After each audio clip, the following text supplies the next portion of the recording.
Dr. CV Suresh Babu's Virtual Classroom presents Problem Solving Using Python series.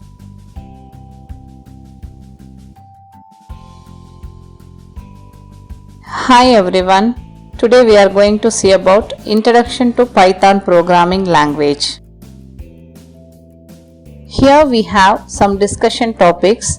They are: what is Python, history of Python, evaluation of Python, features of the language, comparison with other languages, installation of Python, and interactive mode.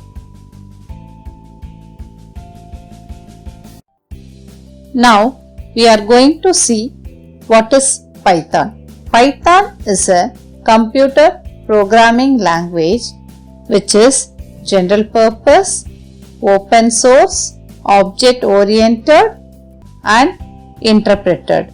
It is used by hundreds of thousands of developers around the world in areas such as internet scripting, system programming and user interfaces. We have seen what is Python. Now we are going to see why Python. It is very simple syntax compared to Java, C and C++ languages. It is used for machine learning, deep learning and the general overarching AI field. It is very useful in data analysis and visualization. It has extensive library and handy tools for developers and programmers. Python is a cross-compatible and it has its auto-installed shell. Compared with the code of other languages, Python code is easy to write and also debug. Therefore, its source code is relatively easy to maintain. Python is a portable language so that it can run on a wide variety of operating systems and platforms. It comes with many pre-built libraries, add-on modules, frameworks, toolkits and built-in functions. Supports scientific computing which makes your development task easy.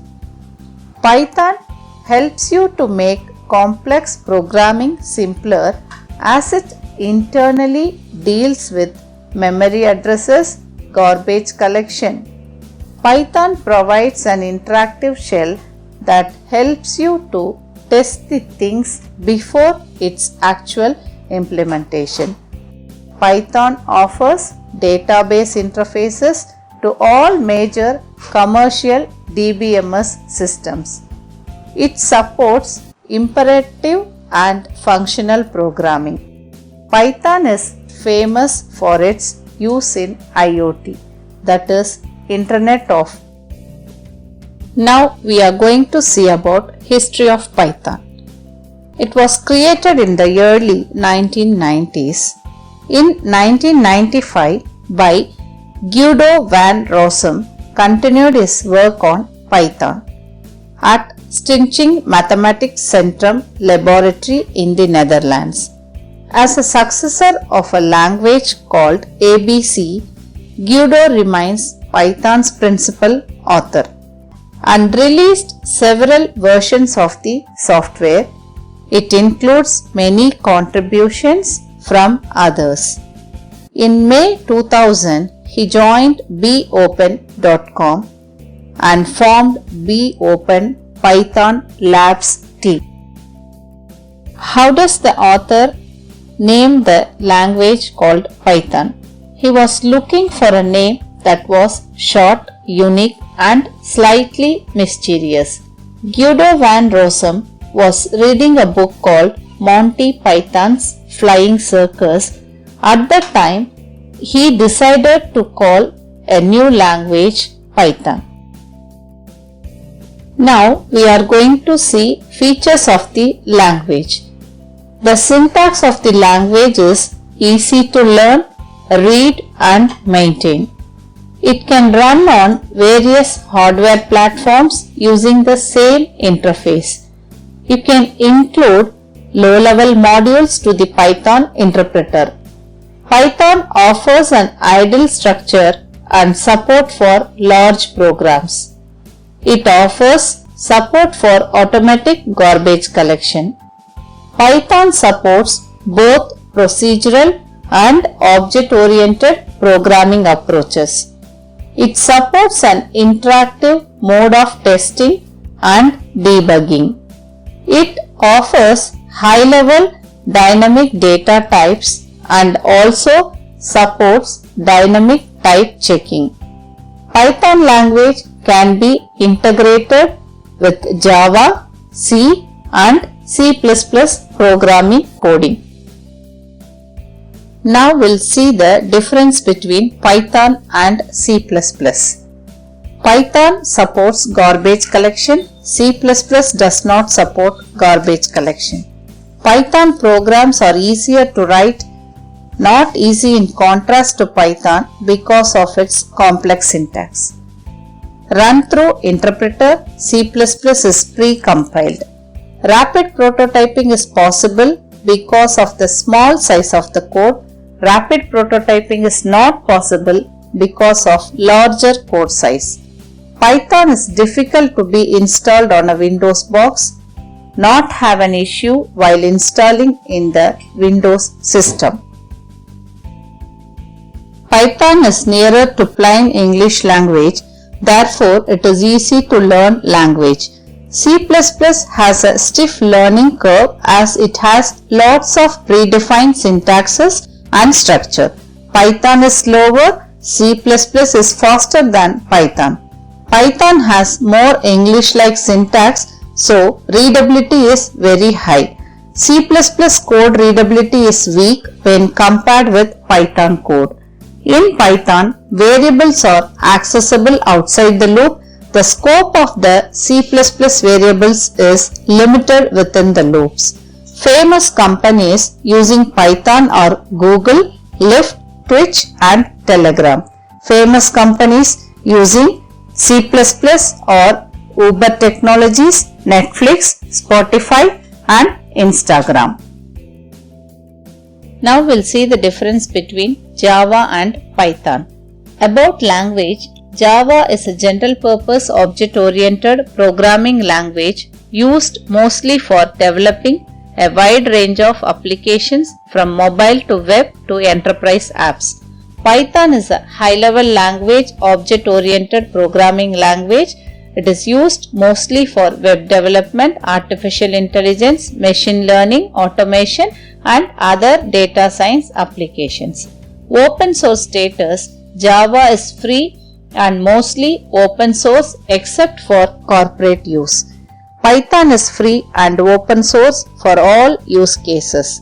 Platform dependencies, Java is platform independent, also JVM, isn't it? For its Aura, write once, run anywhere philosophy. Python is platform dependent, compiled or interpreted. Java is a compiled language. Java programs are translated to bytecode at compile time and not runtime. Python is an interpreted language. Python programs are translated at runtimes. Now we'll see how the file creation done in Java and Python.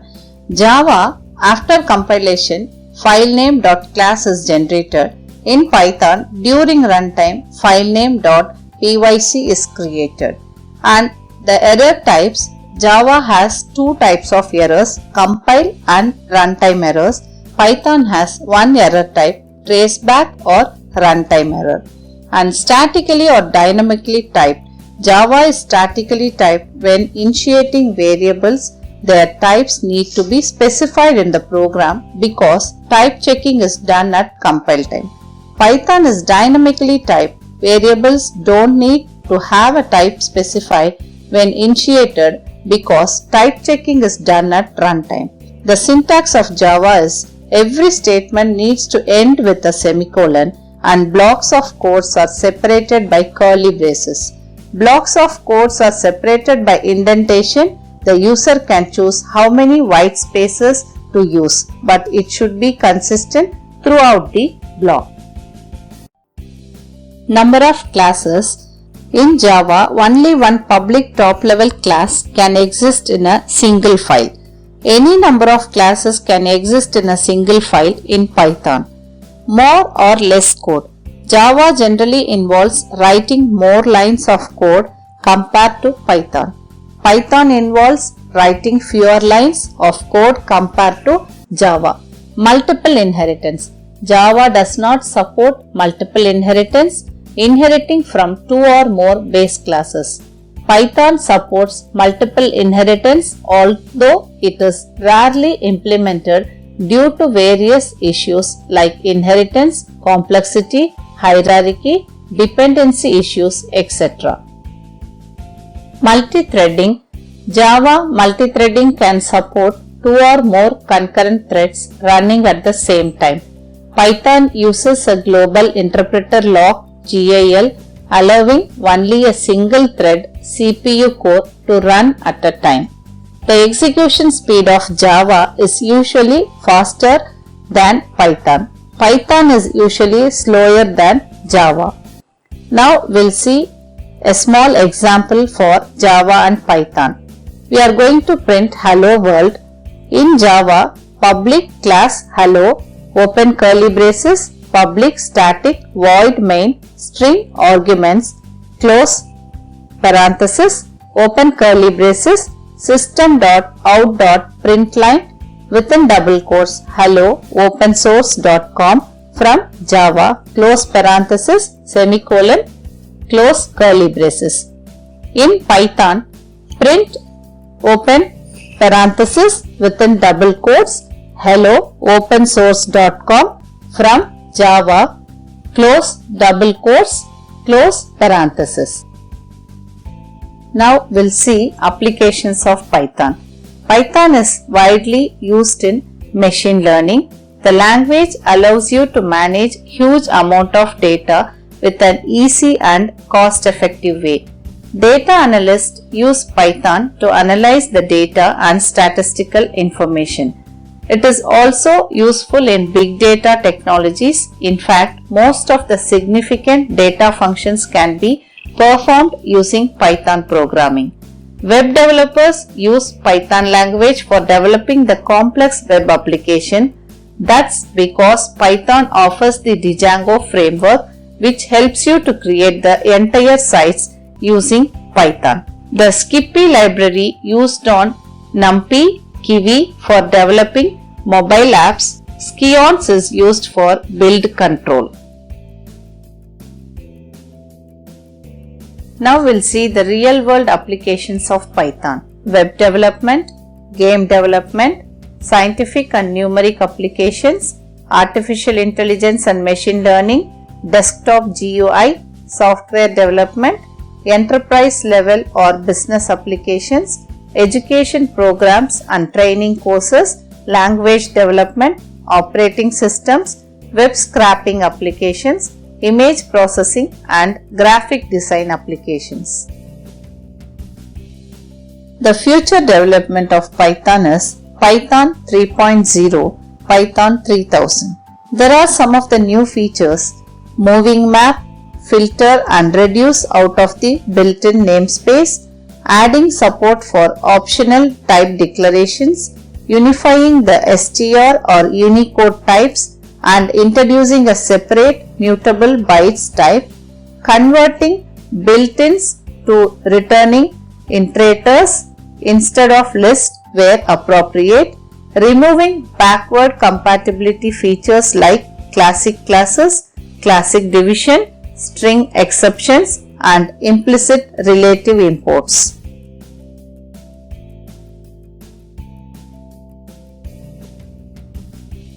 Next, we are going to see about interactive mode of Python. On Linux system, the Python is already installed usually, but it does not have any unique interface for programming in it. An attractive interface is IDLE, which does not get automatically installed with the Linux distribution. Type Python on the console and then try the statement print Python course on the invoked interpreter prompt. to use the interpreter prompt for executing Python statement is called interactive mode. There are many development environments are available for Python: PyDev with Eclipse, Emacs, Vim, TextMate, Gedit, IDLE, Notepad++ for Windows, Bluefish for Linux. Next we'll see how to install Python. The current version of Python is 3tgz file. It can be downloaded from the URL http://www.python.org download. Unzip and untar it by the command tarzxvf python 3tgz. Then change to the Python directory and run. Configure to make the makefile, make to create Python executable, make install to install.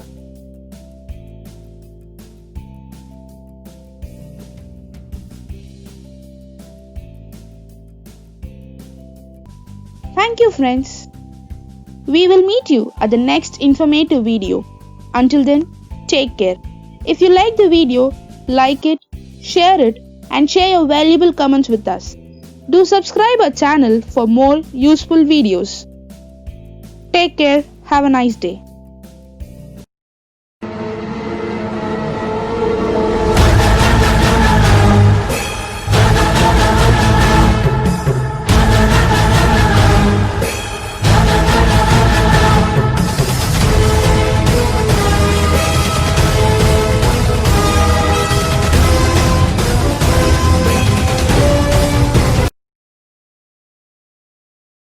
For more detailed information, refer to our book, Problem Solving Using Python, Simplified, by Dr. C.V. Suresh Babu.